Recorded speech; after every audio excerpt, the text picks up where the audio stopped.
Hello बच्चों। आज का टॉपिक है रिसोर्स एंड डेवलपमेंट। रिसोर्सेज और उससे कैसे हमारा डेवलपमेंट हो रहा है, इसके लिए एक एग्जांपल के तौर पे मैं आपको एक चीज़ बताता हूँ। सपोज़ आप अभी क्लास 10th के अंदर हैं, फिर आप जाएंगे 11th के अंदर, फिर आप जाएंगे 12th के अंदर, फिर आप ग्रेजुएट होंगे और आप क्या करेंगे, जॉब करेंगे।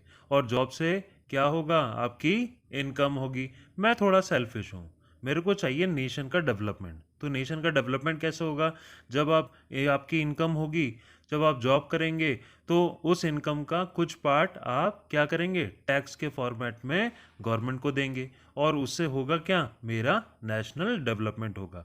तो ऐसे ही ये सारे रिसोर्सेज जो हैं वो हमारे ओवरऑल डेवलपमेंट में पार्टिसिपेट करते हैं। तो सबसे पहली बात है कि रिसोर्सेज की डेफिनेशन क्या होनी चाहिए। तो रिसोर्सेज क्या होते हैं, everything that is available in our environment which can be use to satisfy our needs.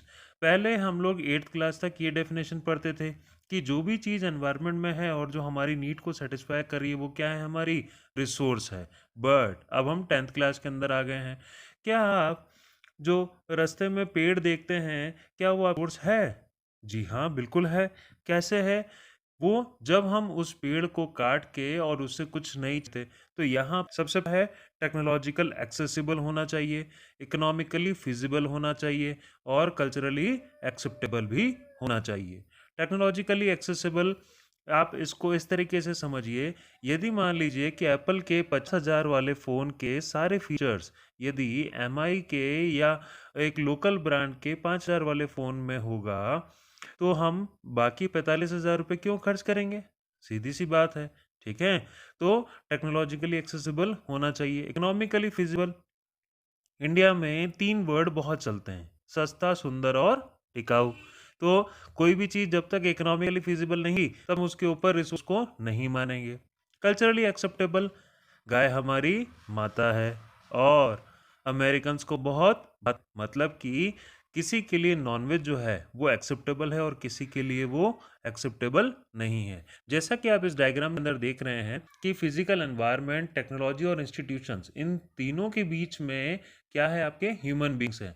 तो इसका मतलब ह्यूमन बींग्स जो है इन तीनों से इंटरेक्ट होके या इंटरेक्ट करके वो किसी भी चीज़ को क्या कर सकता है, रिसोर्स के अंदर बना सकता है। ठीक है, नेक्स्ट जो हमारी इंपॉर्टेंट बात है कि ह्यूमन बींग, जैसे अभी मैंने बताया कि human beings interact with nature through technology institutions to accelerate their economic development. ऐसे ही अब हम क्लासिफिकेशन की तरफ बढ़ते हैं। तो क्लासिफिकेशन में ये आपके 4 तरीके के क्लासिफिकेशन है। इसमें सबसे पहले है on the basis of origin, that is biotic and abiotic, और एग्जॉस्टिबिलिटी के बेसिस पे renewable and non renewable, ownership के बेसिस पे individual, community, national and international, on the basis of develop potential, developed, stock and reserve. अब हम एक एक करके इनकी क्लासिफिकेशन की तरफ बढ़ते हैं। सबसे पहला है types of resources. Types of resources के अंदर on the basis of origin पे हम लोग जाते हैं, जिसमें सबसे पहले है बायोटिक रिसोर्स। जैसा कि आप पिक्चर के अंदर देख रहे हैं, बायोटिक के अंदर आपको लिविंग है, जैसे कि एग्जांपल्स के तौर पे ह्यूमन बींग्स हो गए, फ्लोरा एंड फौना हो गया, फिशरीज हो गई, लाइव स्टॉक हो गया, ये सब हमारे क्या हैं, बायोटिक रिसोर्सेज हैं। और अबायोटिक रिसोर्सेज, जो भी चीज़ हम नॉन लिविंग थिंग से लेते हैं, जैसे रॉक्स हो गया, मेटल्स हो गए, आपके सॉइल हो गया, टेम्परेचर हो गया, ये सारे क्या हैं, आपके नॉन लिविंग थिंग्स हैं। तो इन सारे रिसोर्सेज कहते हैं अबायोटिक रिसोर्सेज। ऐसे ही हम और आगे क्लासिफिकेशन देखते हैं। On the basis of exhaustibility, exhaustibility के बेसिस पे हम लोगों ने इसको रिन्यूएबल रिसोर्स के अंदर बांटा है। रिन्यूएबल, रिन्यूएबल का मतलब है जो चीज़ रिन्यू हो रही है। रिन्यू क्या होती है, जैसे सन कभी छुट्टी पे नहीं जाता, नहीं जाता ना, तो यहाँ पर वो क्या है, एक तरीके का रिन्यूएबल रिसोर्स है। क्या हवा बहना बंद कर देती है? नहीं, हवा तो रोज बहती है, तो वो क्या है, एक तरीके रिन्यूएबल। ऐसे ही वाटर, फॉरेस्ट, वाइल्ड लाइफ, ये जितने भी आपके रिसोर्स हैं वो सब क्या है, आपके रिन्यूएबल रिसोर्स के अंदर आते हैं। हम उसको आगे हार्नेस करके और हम उससे एनर्जी जनरेट कर सकते हैं। इसके अलावा यहाँ पर non renewable resource, non renewable resource वो रिसोर्स होते हैं जो कि जियोलॉजिकल टाइम में या हम कहें ज्योग्राफिकल टाइम पीरियड में बहुत लंबा टाइम पीरियड जो कि दोबारा से बन पाएंगे। मतलब कि जैसे कि फॉसिल फ्यूल जो हैं वो दोबारा से रिसाइकिल नहीं हो सकते और वो समय के अनुसार एग्जॉस्ट हो जाते हैं। इसके अलावा यहाँ पर नेक्स्ट है that is on the basis of ownership. Ownership के बेसिस पे सबसे पहला है इंडिविजुअल रिसोर्स। इंडिविजुअल रिसोर्स वो रिसोर्स होते हैं जो कि प्राइवेटली ओन्ड हो। मतलब कि आपका बैग, आपकी कार, आपका घर, आपका लैंड, ये सारे क्या हैं आपके, ये आपके इंडिविजुअल रिसोर्स हैं। हाँ, इसमें एक खास बात यह है कि गवर्नमेंट जो है वो आपकी ओनरशिप, मतलब कि आपके रिसोर्स, इंडिविजुअल रिसोर्स को अपने यूज़ के अनुसार ले सकती है, बशर्ते वो उसका रेवेन्यू भी देगी। ऐसे ही विलेजेस के अंदर जो लैंडलेस लेबरर्स हैं के पास में कोई यहाँ पे प्रॉपर्टी या लैंड नहीं होता, तो गवर्नमेंट क्या करती है, उनके प्लांटेशन, पैस्चर लैंड्स या जो भी उनकी प्रॉपर्टी है उनको लीज पर लेकर और उनके इंडिविजुअल रिसोर्सेज को अपनी एक रिसोर्स बना सकती है। ठीक, इसके अलावा यहाँ पर जो नेक्स्ट है that is community owned resource. Community owned resource वो रिसोर्स होते हैं जो कि पर्टिकुलर इंडिविजुअल की सब्जेक्टेड ना रहकर वो बहुत सारे कम्युनिटी वाइज डिस्ट्रीब्यूट होते हैं, जैसे कि पब्लिक पार्क्स हो गए, आपके पिकनिक स्पॉट्स हो गए, प्लेग्राउंड्स हो गए। क्या आपको कभी ऐसा किसी ने बोला है कि आप इस पार्क में नहीं आ सकते, पूरा पार्क ही मेरा है? नहीं होता ना। तो वो सब क्या है, आपके कम्युनिटी ओन्ड रिसोर्स हैं। इसके अलावा यहाँ पर आपके नेशनल रिसोर्स, ये बहुत ध्यान से समझना। यहाँ पर क्या होता है, नेशनल रिसोर्स जो भी कंट्री के बाउंड्रीज के अंदर आते हैं वो सब क्या है, आप नेशनल रिसोर्स। जैसे मैंने इंडिविजुअल टाइप में आपको बताया कि गवर्नमेंट वो रिसोर्सेज को यूज कर सकती है, ऐसे ही अर्बन डेवलप के अंदर जो फॉरेस्ट हैं वो सारे के सारे क्या होते हैं, आपके नेशनल रिसोर्स के अंदर आते हैं।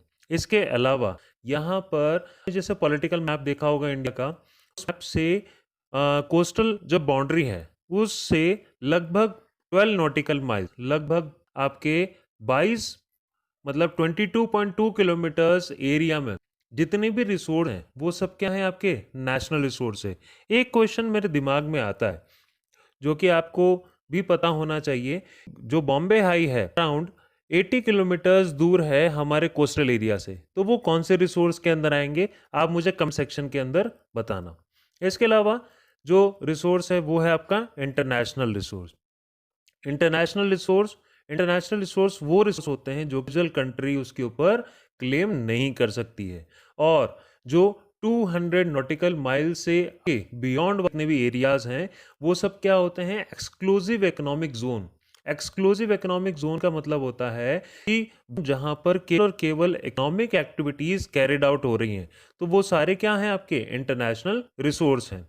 इसके अलावा यदि इंटरनेशनल रिसोर्स किसी भी कंट्री को एक्सट्रैक्ट करना रहता है तो United Nation Convention on seas UNCLOS उसके थ्रू यहाँ पर परमिशन लेनी पड़ती है, और तब जाके वो यहाँ पर कोई भी कंट्री उसका एक्सेप्ट कर सकती है। आगे हम और भी इसके टाइप्स ऑफ रिसोर्स आगे डिस्कस करेंगे।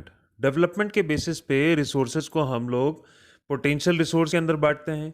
पोटेंशियल रिसोर्स जैसे कि आप लोगों के अंदर बहुत ज़्यादा पोटेंशियल है, तो पोटेंशियल मतलब कि वो रिसोर्सेज जो कि एक रीजन के अंदर मिलते हैं और अभी यूटिलाइजेशन उनका नहीं होता है। फॉर एग्जांपल जैसे कि राजस्थान, गुजरात, इन जगहों पर बहुत ज़्यादा विंड और सोलर एनर्जी का पोटेंशियल है, बट पूरी तरीके से अभी तक ये डेवलप नहीं हो पाए, या हम कह सकते हैं कि ये इनको हम हार्नेस नहीं कर पाए हैं। इसके अलावा सेकंड इसके अंदर रिसोर्स है that is developed resources. Developed resources जिसकी वो रिसोर्सेज जिसको हम लोग सर्वे उसकी क्वालिटी और क्वांटिटी को डिटरमाइन कर चुके हैं, और हमको पता है कि वो यहाँ पर कैसे फिजिबल हो पाएंगे, मतलब कि हम लोग इन रिसोर्सेज को अभी हम यूज़ में ले रहे हैं, वो रिसोर्स हमारे डेवलप्ड रिसोर्स के अंदर आएंगे। इसके अलावा यहाँ पर जो नेक्स्ट है दैट इज स्टॉक। स्टॉक वो रिसोर्स होते हैं जिनके अंदर बहुत ज़्यादा पोटेंशियल होता है, मतलब कि हम लोग इनको फ्यूचर के अंदर यूज़ कर सकते हैं, या हम कह सकते हैं कि फ्यूचर के लायक हम इनको बना सकते हैं। बट इसके अंदर एक प्रॉब्लम है। प्रॉब्लम क्या है कि हमारे पास या तो अप्रोप्रिएट टेक्नोलॉजी ही नहीं है, मतलब कि जैसे कि वाटर के बारे में हमको पता है कि वाटर जो है वो आपका 2 मोल्स ऑफ हाइड्रोजन और 1 मोल ऑफ ऑक्सीजन, मतलब केमिस्ट्री में जा रहा हूँ मैं, तो H2O वाटर होता है। वाटर के अंदर हाइड्रोजन और ऑक्सीजन दो गैसेस हैं। हाइड्रोजन को हम फ्यूचर फ्यूल भी कह सकते हैं, बट हमारे पास में वो टेक्नोलॉजी नहीं है। टेक्नोलॉजी है तो वो बहुत ज़्यादा कॉस्टली है, तो इसीलिए हम कह सकते हैं वो स्टॉक रिसोर्सेज के अंदर आएंगे। इसके बाद जो है वो कहाँ है, रिजर्व्स। रिजर्व्स जो है ये एक सबसेट है स्टॉक का, मतलब कि ये आपके बिल्कुल एक तरीके से स्टॉक ही है, बट इसमें बेसिक डिफरेंस ये रहता है कि एग्जिस्टिंग जो टेक्नोलॉजी है उससे हम लोग को यहाँ पर यूज कर सकते हैं, बट अभी हमने इसका यूज स्टार्ट नहीं किया है। डोंट बी कंफ्यूज स्टॉक और रिजर्व। स्टॉक जिसके पास में हम कह सकते हैं कि उनके अंदर टेक्नोलॉजी ही नहीं है या बहुत ही ज़्यादा वो हैं, वो आपके स्टॉक होते हैं। रिजर्व्स, रिजर्व्स के लिए हमारे पास टेक्नोलॉजी तो है, बट हम लोग उसको पूरी तरीके से हार्नेस नहीं कर रहे हैं। ठीक, तो वो आपके रिसोर्स, ये आपके रिजर्व्स होंगे। इसके अलावा हम लोग बात करते हैं डेवलपमेंट ऑफ रिसोर्स की। डेवलपमेंट, किसी भी चीज़ का डेवलपमेंट, या हम कह सकते हैं कि उसको बचाने के तरीके के ऊपर वो चीज़ें आएंगी। तो वो कैसे हैं? सबसे पहली बात है कि इसकी ज़रूरत कैसे पड़ी। तो हमको पता है कि रिसोर्स वो बहुत ही ज़्यादा एसेंशियल है ह्यूमन सर्वाइवल के लिए। सवेरे उठने से लेकर और रात के सोने तक वो सारी चीज़ें हमको रिसोर्सेज के कारण ही मिलती हैं। इसके अलावा ह्यूमन बींग्स क्या करते हैं, कभी कभार इनडिस्क्रिमिनेटली उसको यूज़ करते हैं। मतलब कि यहाँ पर जैसे ये मान लिया कि मेरे पास पानी बहुत है, ठीक है, तो मैं क्या कर रहा हूँ, उसकी वैल्यू नहीं पता मेरे को और मैं बहुत ज़्यादा उसको यूज़ कर रहा हूँ, तो उससे होगा कि किसी के पास में वो पानी पीने को ही नहीं है। तो ह्यूमन बींग्स जो हैं वो क्या कर रहे हैं, उसका ओवर यूटिलाइजेशन कर रहे हैं, और जिससे आपकी कुछ प्रॉब्लम्स यहाँ पर बन के आई। जैसे कि यदि मैं बात करूँ तो यहाँ सबसे पहली बात है कि डिप्लीशन ऑफ रिसोर्सेज जो है वो कुछ इंडिविजुअल्स की ग्रीड के ऊपर सेटिस्फाई है। मतलब कि ये कह सकते हैं कि बहुत ही कम रिसोर्सेज बहुत ही कम लोगों के पास में है। ठीक, ऐसे ही accumulation of resources. Accumulation of resources का मतलब होता है कि कुछ ही सेगमेंट हैं जिनके पास में बहुत ज़्यादा रिसोर्सेज की अवेलेबिलिटी है, और कुछ सेगमेंट हैं जिनके पास में रिसोर्स है ही नहीं। फॉर एग्जाम्पल, मैंने अभी पानी का बोला, तो पानी ही हम बोल सकते हैं। पानी, कई बार आपने देखा होगा कि 5 स्टार होटल्स के अंदर जो रिच की on an average availability of water जो है वो काफ़ी ज़्यादा है। और यही चीज़ आप यदि एक स्लम के बारे में बात करेंगे तो स्लम्स एरियाज़ के अंदर उनके पास में पानी पीने को भी नहीं है। ठीक, तो यहाँ पर सोसाइटी जो है वो दो सेगमेंट के अंदर बढ़ जाती है, हैव और हैव्स। ठीक, इसके अलावा इनडिस्क्रिमिनेट एक्सप्लॉयटेशन रिसोर्सेज का होने से ग्लोबल इकोलॉजिकल क्राइसिस को जन्म मिलता है। फॉर एग्जांपल, जैसे ग्लोबल वार्मिंग हो गया, ओजोन लेयर डिप्लीशन हो गया, एनवायरमेंटल पॉल्यूशन हो गया, लैंड डिग्रेडेशन हो गया। तो ये सारी चीज़ें जो हैं वो इनडिस्क्रिमिनेट एक्सप्लॉयटेशन की वजह से होता है। आगे हम और भी डिस्कस करेंगे, तब तक के लिए बने रहिए साहित्य के साथ।